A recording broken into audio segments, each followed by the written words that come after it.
जानी टीवी देखने वाले सभी मुअज़्ज़ज़ नाज़रीन को मेरी तरफ से अस्सलाम वालेकुम। दोस्तों, जब सोवियत यूनियन का इत्तेहाद ख़त्म हुआ तो इस इत्तेहाद के ख़त्म होने की एक वजह ताजिकिस्तान से अफ़गानिस्तान में हमला करना था। चूँकि ताजिकिस्तान उस वक्त रूसी इत्तेहाद का हिस्सा था और ताजिकिस्तान की जनूबी सीमा से पाकिस्तान की दूरी सिर्फ 16 किलोमीटर थी और आज भी 16 किलोमीटर ही है। यानी रूसियों की नज़रें अफ़गानिस्तान पर नहीं बल्कि गर्म पानियों यानी पाकिस्तान की बंदरगाहों पर थी। फिर रूस के साथ जो हुआ वो तो पूरी दुनिया ने देखा। रूसी इत्तेहाद के बड़े बड़े पहलू इससे अलग हुए और कई नए ममालिक वजूद में आए। इन नए बनने वाले ममालिक में से एक ताजिकिस्तान भी था। वस्त एशिया में खुश्की से घिरा हुआ ये मुल्क, जिसकी सरहदें मशरक में चीन, मगरब में उज़्बेकिस्तान, शुमाल में किर्गिस्तान और जुनूब में अफ़गानिस्तान से मिलती हैं, दरअसल एक ज़मींबंद मुल्क है। यानी इस मुल्क के किसी भी अतराफ से इसको समुंदर नहीं लगता। ये ताजिक लोगों का मुल्क है, तभी तो इस मुल्क को ताजिकिस्तान यानी ताजिक लोगों के रहने की जगह का नाम दिया गया है।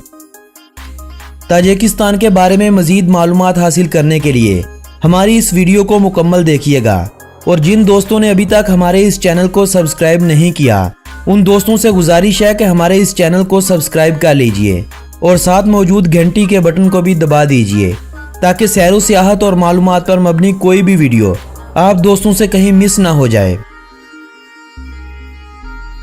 दोस्तों, ये सरजमीन जहां आज का ताजिकिस्तान आबाद है 4000 कबले मसीह से मुस्तकिल आबाद है। ये इलाका मुख्तलिफ अदवार में मुख्तलिफ सल्तनतों के ज़ेरे नगी रहा।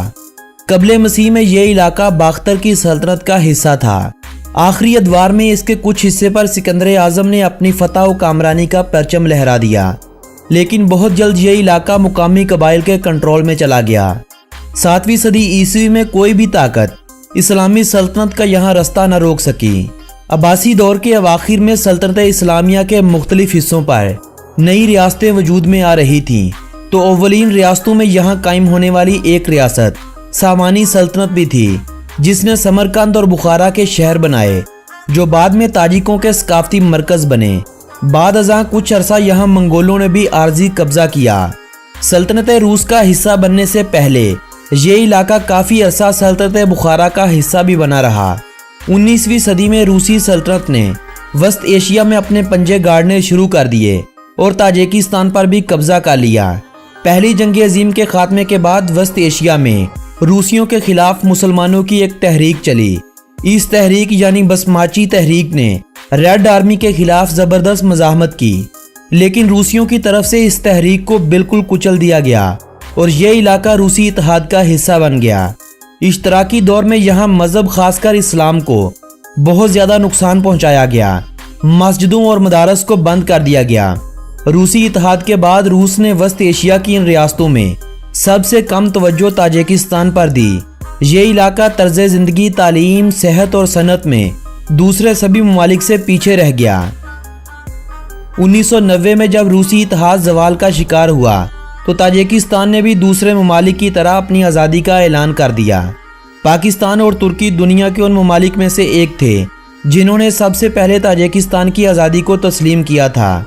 26 दिसंबर 1991 तक दुनिया के बेशतर ममालिक ताजिकिस्तान की आज़ादी को तस्लीम कर चुके थे।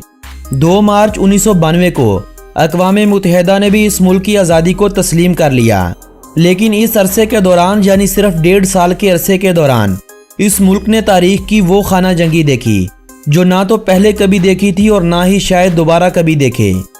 खाना जंगी के इस दौर में मुख्तलिफ कबाइल आमने सामने हुए। गैर मुस्लिम आबादी जो ज़्यादातर रूसियों और यहूदियों पर मुश्तमिल थी, मुल्क से हिजरत कर गई। 1992 में इंतखाबात हुए तो इमाम अली रहमान बरसरे इक़्तिदार आए, जो अब तक मुल्क के हुक्मरान हैं। 1999 में दोबारा इंतखाबात हुए तो इस बार भी जीत इमाम का मुकद्दर बनी। चारों तरफ से खुश्की से घिरा हुआ यह मुल्क वस्त एशिया का रकबे के हवाले से सबसे छोटा मुल्क है। मुल्क का ज़्यादातर हिस्सा पहाड़ों पर मुश्तमिल है। मुल्क का कुल रकबा 1,43,100 मुरबा किलोमीटर है। अपने रकबे के हवाले से इस मुल्क का पूरी दुनिया में 94वें नंबर पर शुमार किया जाता है। मुल्क की कुल आबादी 89,30,000 अफराद है। आबादी के हवाले से मुल्क का शुमार दुनिया के 96वें नंबर पर आने वाले मुल्क के तौर पर किया जाता है। +992 इस मुल्क का कंट्री कोड है और .tj इस मुल्क का कंट्री डोमेन नेम है।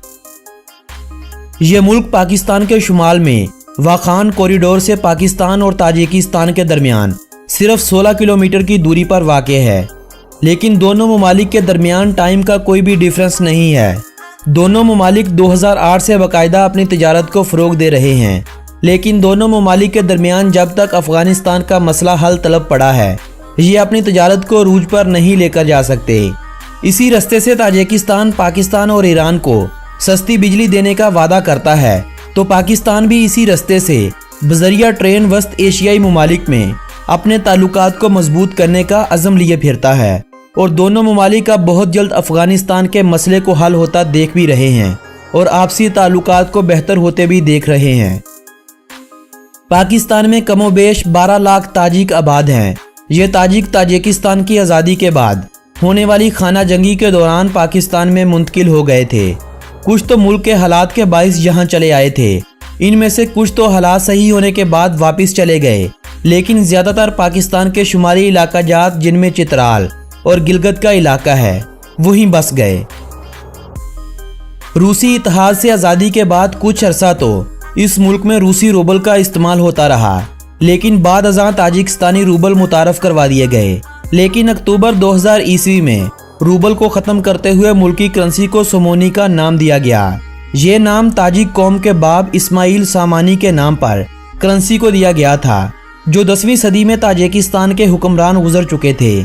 आज ताजिकिस्तान का 1 सोमोनी 17 पाकिस्तानी रुपयों जबकि 7.30 इंडियन रुपयों के बराबर है। 5वीं सदी कबले मसीह में आबाद होने वाला दुशंबे नामी शहर आज ताजिकिस्तान का दारुल हुकूमत होने के साथ साथ इस मुल्क का सबसे बड़ा शहर होने का भी एजाज़ रखता है। 124 मुरबा किलोमीटर रकबे पर फैला हुआ ये शहर आज 7,80,000 लोगों का मस्कन बना हुआ है। दुशंबे के बाद मुल्क का दूसरा सबसे बड़ा शहर खुजंद है, जहां कमोबेश 2 लाख अफराद रहाइश पजीर हैं। फारसी ज़ुबान की एक किस्म ताजिक ज़ुबान आज ताजिकिस्तान की सरकारी ज़ुबान होने का एजाज़ रखती है। आम बोलचाल और कारोबार के लिए आज भी रूसी ज़ुबान का इस्तेमाल होता है।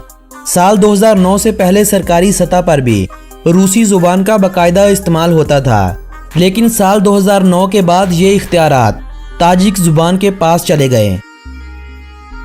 ताजिकिस्तान अपने दूसरे हमसाया ममालिक से मुईशत में काफ़ी पीछे है और मुल्क में गुर्बत भी ज़्यादा है, मगर इन सब के बावजूद ताजिकिस्तान में तालीम की शरह 99% है।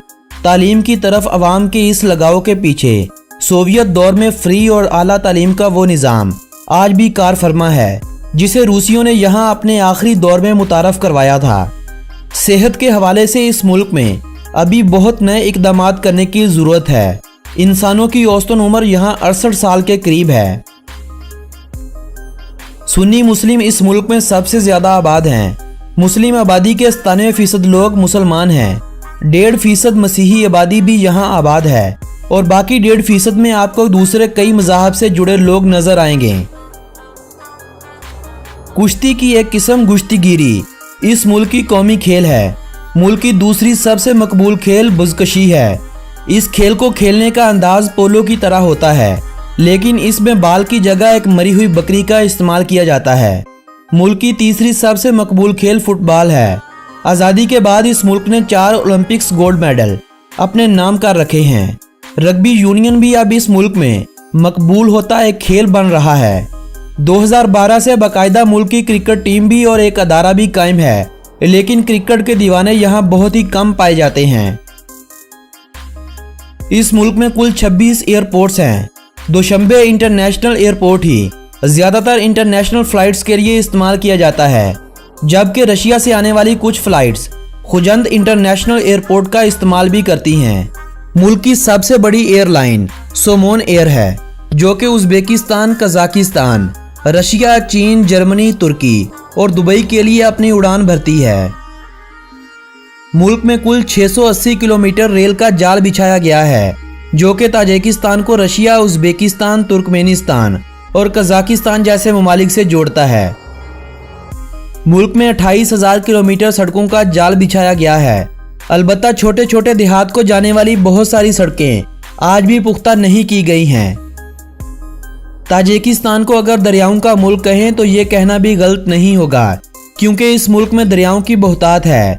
10 किलोमीटर से लंबे दरियाओं की तादाद 900 से ज्यादा है और 10 किलोमीटर से कम दरियाओं को गिनती में शुमार ही नहीं किया गया है।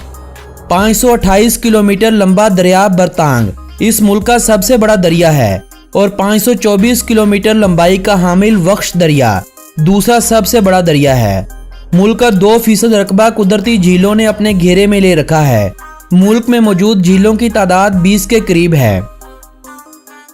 ताजिकिस्तान की सबसे ज्यादा बिजली इन्हीं दरियाओं पर बंद बांधकर बनाई जाती है और यही बिजली ताजिकिस्तान पाकिस्तान को मुस्तकबिल करीब में बेचने का इरादा रखता है। मुल्क का 72% रकबा बिल्कुल भी ज़राअत के काबिल नहीं है, क्योंकि बहुत ज़्यादा पहाड़ होने की वजह से काबिल काश्त रकबा बहुत ही कम है। ताजिक लोग ज़्यादातर रूस में जाकर कामकाज करते हैं और अपने घरों में पैसे भेजते हैं। मुल्क में आमदनी का सबसे बड़ा जरिया कपास की फसल और एल्यूमीनियम की पैदावार है। सब्जियों फलों की काश्त भी यहाँ बड़े पैमाने पर की जाती है। ताजिकिस्तान अपनी खुराक की ज़रूरत का तकरीबन 50% हिस्सा आज भी इंपोर्ट करता है। मुल्क में सोने और चांदी के ज़खायर भी मौजूद हैं। मुख्तलिफ प्राइवेट कंपनियों को हुकूमत ने ठेके भी दे रखे हैं, मगर एल्यूमीनियम की सनत हुकूमत की अपनी तहवील में है। वस्ती एशिया का सबसे बड़ा एल्यूमीनियम का प्लांट भी इसी मुल्क में कायम है। आज ताजिकिस्तान में गुर्बत का खात्मा हो रहा है। मुल्क तरक्की की राह पर गामजन है और इस तरक्की में एक बड़ा किरदार सियाहत के शोबे का भी है। साल 2018 में 1 मिलियन से ज़्यादा लोग इस मुल्क में सैर के लिए गए थे और हुकूमत इस शोबे में मज़ीद तब्दीलियां भी कर रही है। पाकिस्तानियों और भारतीयों को इस मुल्क में जाने के लिए वीज़े की ज़रूरत तो होती है, लेकिन अब यह सहूलत दस्तयाब है कि घर बैठे इस मुल्क का ई-वीज़ा अप्लाई करते हुए आप इस मुल्क का वीज़ा सिर्फ $50 में हासिल कर सकते हैं। इलम ट्री इस मुल्क का कौमी दरख्त है। आप इस दरख्त की इलामत को ताजिकिस्तान के कौमी परचम के दरमियान में भी देख सकते हैं। आइरस का फूल इस मुल्क का कौमी फूल है। बाज इस मुल्क का कौमी परिंदा है। हिरनों की एक किस्म गिजाल इस मुल्क का कौमी जानवर है। ताजिकिस्तान के बारे में अगर दिलचस्प हक़ाइक़ की बात की जाए तो मुल्क की 50% आबादी ज़राअत के पेशे से वाबस्ता है।